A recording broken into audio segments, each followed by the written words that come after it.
Ready? Yeah. Yeah. Chain. You definitely that's good. That's good. Remember, if I point it that way, it will show the light in one direction. All right. Now see if the light changes if I move it to there. What to shine it at the back? At the back. That's the best way to see. Is that any good? If you look, it's touching, right? Yeah. At this, that one's pretty even. This is the better one. Yeah. But this one's kind of touching, look, in one spot only. Where?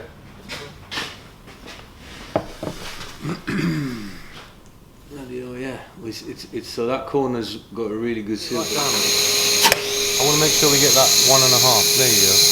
Okay, so that's 1.5. So what are we at? How much out are we? That's 1.9. That's 1.5. Yeah. So we've improved it already. Yeah. Okay, here we got the new mixture screws. Ooh, they've been blackened? Yeah. Wish I could get this thing to zoom a bit. I've never seen them blackened before. Okay. These are the old ones, and we found that one of them is bent. Don't know which one it is. So in any case, we thought we'd replace them all. Okay.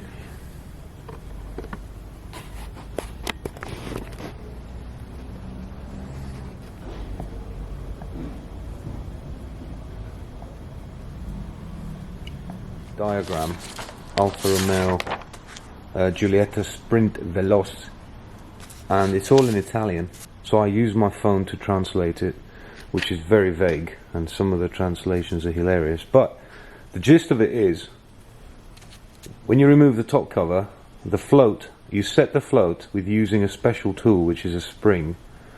Probably can't tell here, that thing on the side, there's a little spring, a special Weber tool.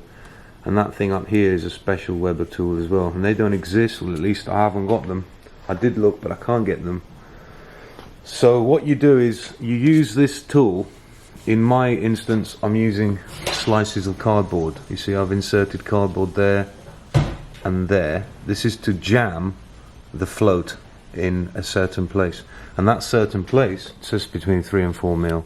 Basically, you depress the brass float down until it's down to 3.5 mil from the surface of the carburetor casting, and then at that point you change your gauge to 23.75 mil, which is about there. Alright, that's your depth gauge now, and then you measure down to your the tab, the float tab. I don't know if you can, my microphone's getting in the way.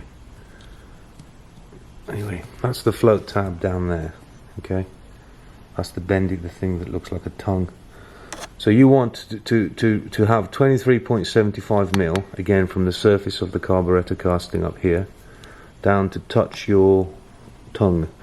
This tongue I found is 2.25 mil out.